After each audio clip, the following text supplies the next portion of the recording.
اس کے خاندان کے لوگ پریشان و برباد ہونا شروع ہو جائیں گے. کبھی اس کا ہاتھ لنج ہو جائے گا, کبھی وہ گٹر میں پڑا رہے گا, کبھی گندگی کھائے گا. روحانی شفا خانہ کے تمام ناظرین کو یہ اطلاع دی جاتی ہے کہ حروف تہجی کی اگلی زکوٰۃ والی شفٹ جو ہے 2 دسمبر سے چالو ہونے جا رہی ہے. تو جن حضرات کو بھی حروف تہجی کا عمل کرنا ہے وہ برائے مہربانی اس نمبر پہ جو ہے آپ 27 نومبر سے پہلے تک رابطہ فرما لیں تاکہ آپ کو ساری معلومات دے دی جائے اور آپ حروف تہجی کا زکوٰۃ نکال سکیں. بسم اللہ الرحمن الرحیم. اللہم صلی وسلم علی سیدنا محمد صلی اللہ تعالیٰ علیہ وسلم. عملیات کے تعلق سے عملیات کی بے اعتدالی عقل کو زائل کر دیتی ہے. آج کل لوگوں کی یہ حالت دیکھی گئی ہے, یا اکثر ہم سے بھی سوال کرتے رہتے ہیں کہ عملیات کی ناواقفیت کے باوجود بھی وہ کچھ بھی نہیں جانتے. تذکیر ارواح, تذکیر سندونی, تذکیر جنات, موکل, اس طرح کی چیزوں کے اندر فضول چیزوں میں وہ پڑے رہتے, اور وہ کسی کا نام ہے چینل پہ بتائے ہوئے کسی کے ذریعے خدا جانے کیسے کیسے مال لوگ پروس رہے ہیں. کسی کے زندگی کے ساتھ کھیلنا بہر کا بھی مناسب تو نہیں ہے, اور کسی ایسے کام کے اندر پڑ جانا جو تذکیر کسی جنات کی ان کو کرنا ہوا. تو جناب والا یہ سمجھ لینا چاہیے کہ ایک بکری کے بچے کو آپ قید کرو تو وہ چھڑا کے بھاگنے کی کوشش کرتا ہو تو جنات ہے, آتشی مخلوق ہے, کیا ہے وہ غیر جنس ہے, وہ ہماری تابعداری پسند نہیں کرتی.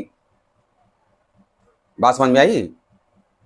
جب کیا نام ہے جناتوں کفار جناتوں کا سردار عزازیل حضرت آدم کی تابعداری پسند نہیں کیا تو باقی تمہاری قید کیسے برداشت کریں گے؟ سوچنے کی بات ہو تم قید کرو گے کیوں اس کو. اب یہ جب کیا نام ہے جنات کی کیا نام ہے قید اور کیا نام ہے حاضرات کے ذریعے ان کو پکڑنا, کسی بھی ارواح کی تسخیر کرنے کے چکر میں پڑ جاتے, اور پڑھنے کے بعد جو اس کے طریقے ہیں, اگر طریقہ ہو بھی تو کیوں پکڑو گے آپ؟ اگر کسی چیز کو حاصل کرنے کی چیز اگر کوئی ہے تو اللہ تبارک و تعالیٰ کو کرو, اس کے محبوب کی محبت کو حاصل کرو. جنات ایک فرد ہے نا, اور ہم کیا ہیں اشرف المخلوقات. یہ اشرف المخلوقات طالب بن رہا ہے کسی کا نام کمتر مخلوق کی.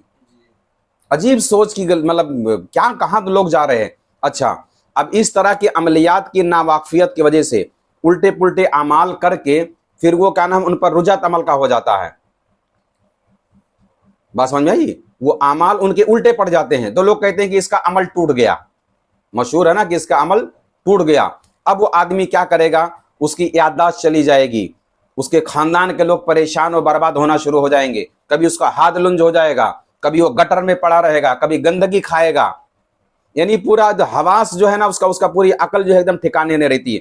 اس طرح کی کبھی گندگی میں پڑا رہتا ہے, کوئی ہاتھ اس کا لنج ہو جانا, اس طرح کی علامتیں اس پر ظاہر شورہ ہو جاتی ہیں.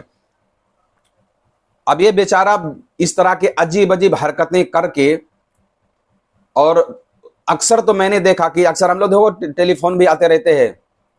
وہ بیچ میں ایک آدمی کا ایک ٹیلی فون آیا, چند باتیں کرتے کرتے وہ مغلظات بکنا شروع کر دیا, تو میں سمجھ گیا 100% رجعت میں پڑا ہوا آدمی ہے. تو آپ کو ان سب چیزوں کی کسی کو ضرورت نہیں ہے. اگر کوئی شخص یہ سب کیا ہوا ہے اور اس کے فن سے واقف نہیں ہے تو اس کے دماغ میں فطور آنے کے سوا کوئی راستہ نہیں, وہ رجعت شدید رجعت میں پڑ جائے گا. اب یہ آتشی مخلوق جنات ہے, اس کو آپ قید کرنے کی کوشش کرو گے تو اول یہ کیا کرتے ہیں معلوم ہے؟ آپ کو ڈراتے ہیں. کیا ڈراتے ہیں؟ کہ عمل مت کرنا خواب کے ذریعہ کسی دوسری شریعت سے. لیکن کوئی آدمی تھوڑا ضدی ہے تو وہ نہیں کرنے کے لیے ضد باندھ لیتا, نہیں مجھے کرنا ہی, وہ کرتا ہے. تو کرنے کے بعد بھی اگر اس نے اس معاملے میں کامیابی حاصل بھی کر لیا اور کسی طریقے سے تسخیر جنات کر لیا اور اس نے مسخر کر کے اپنے تابعداری میں کر لیا, تو ہر وقت وہ تاڑ میں رہتا ہے کہ یہ کوئی غلطی کرے تاکہ میں اسے چھٹکارا پا کے بھاگوں.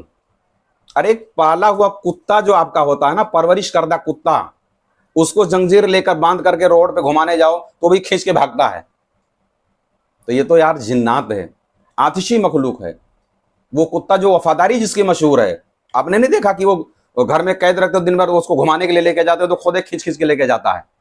وہ بھی آزادی پسند کرتا ہے. اب یہ انسان اشرف المخلوقات ہو کے جنات کو قید کرنے کی کوشش کر رہا ہے تو اس کے نتیجہ کیا ہوتا ہے؟ اگر وہ بالفرض محال اس نے کر بھی لیا، کیونکہ آبادی اور شہروں میں رہ کر کے آپ وہ پرہیز نہیں کر پاؤ گے، اور بہت سارے اس کے پرہیز کے حصے ہیں، ترک جلالی ہے، اور معلوم پڑا آپ کے نل میں پانی ہی چمڑے کے وال سے آ رہا ہے، جاؤ ندی کے پیچھے کہیں بیٹھو۔ اب اس طرح کے اعمال، اب وہ جب ان کو پکڑنے کی کوشش کرتا ہے تو وہ حتی الامکان ہر طریقے سے کوشش کرتے ہیں کہ آدمی یہ نہ کرے۔ اگر وہ کر بھی لیا تو اب اس کے بعد کا اس کا انجام کیا بتا سنیے۔ اب یہ عامل چونکہ اس کے پاس اگر کوئی اس طرح کی قوت آ گئی تو وہ اس کے اندر ایک ایسی بیماری پیدا ہونا شروع ہو جاتی ہے کہ اپنے دشمنوں کو پریشان کرنا یا کسی کو ستانا، چوری کروانا، جیسے کیا نام ہے کفار کے یہاں کا نام ہے جوگی وغیرہ لوگ کرتے ہیں، اسی طریقے سے پھر یہ کرنا شروع ہو جاتا ہے۔ لیکن وہ چونکہ اگر شریف جن ہے تو وہ اس طرح کا شریر کام کرنے کا عادی نہیں ہے، تو دشمن تمہارا ہمیشہ بنا رہے گا۔ کیا بنا رہے گا؟ دشمن، اور وہ ہر وقت تم سے چڑھتا رہے گا۔ کیا کرتا رہے گا؟ چڑھتا رہے گا کہ یہ مردود کب مجھ کو اس سے چھٹکارا ملے تاکہ میری آزادی ہو جائے۔ اور آپ اگر ناپاکی وغیرہ کے حالت میں آ گئے تو ایسے میں پھر تمہاری گردن جپوٹنے میں وہ چھوڑے گا نہیں آپ کو۔ اور اگر آپ مر بھی گئے، کیا ہو گئے؟ مر گئے، تو جو کیا نام ہے آتشی مخلوق ہے اس کے اندر غصہ اور ضد بہت زیادہ ہوتا ہے، تو مرنے کے بعد بھی تمہارے، چلو جیتے جی تم نے اس کو قابو میں کر رکھا ہے، مرنے کے بعد تمہارے بال بچوں کی زندگی کو خراب کرے گا، نسلیں تباہ کر دیتے ہیں لوگ۔ تو یہ اپنے نفس کی تسکین کے لیے اپنی نسلوں کو نقصان پہنچا رہے ہیں جو اس طرح کی باتیں، اس طرح کے اعمال کرتے ہیں، ایک طرح کے ذہنی مریض ہوتے ہیں۔ کیا مقصد ہے بھائی تم کو یہ کیوں کرنے کا؟ اب اگر اس طرح کے کوئی عملیات کر چکا ہو، بات سمجھ میں آ رہی ہے، اور اگر وہ رجحات میں پڑ گیا ہو، یعنی پگلیٹ بن چکا ہو زیادہ تر حصہ، تو انشاءاللہ تعالی آئندہ میں ایک عمل ہے وہ میں بتاؤں گا، اس کی ترتیب بھی ہے کہ کس طریقے سے ایک درود کا حصہ ہے وہ کس طریقے سے اس کو پڑھنا ہے، وہ کتنے مدت تک پڑھنا ہے، وہ پڑھنے کے بعد اس کی رجحت ختم ہو جائے گی۔ اگر آدمی خود یعنی شعور باقی ہے خود پڑھنے کا تو کرے، ورنہ کوئی دوسرا کر کے دے، تو انشاءاللہ تعالی اس کا ہوش ٹھکانے آ جائے گا۔ اللہ تبارک و تعالی اس طرح کی نحوست اور بلاؤں سے ہم سب کو بری رکھے۔ اور طلب اگر کسی چیز کی ہو تو اللہ کی ہو، مولا کی ہو، اللہ کے سوا کوئی طلب نہیں، اس کے حبیب کے سوا کوئی طلب نہیں۔ طلب اگر ہو تو اللہ، اس کے رسول ہوں، اس کے مقربین ہو، اس کے محبین ہو، یہ زمین کی کیا طلب کرو گیا؟ اللہ تبارک و تعالی اللہ کے سوا ہر طرح کی طلب سے ہم سب کو محفوظ فرمائے۔ آمین ثم آمین برحمتک یا ارحم الراحمین۔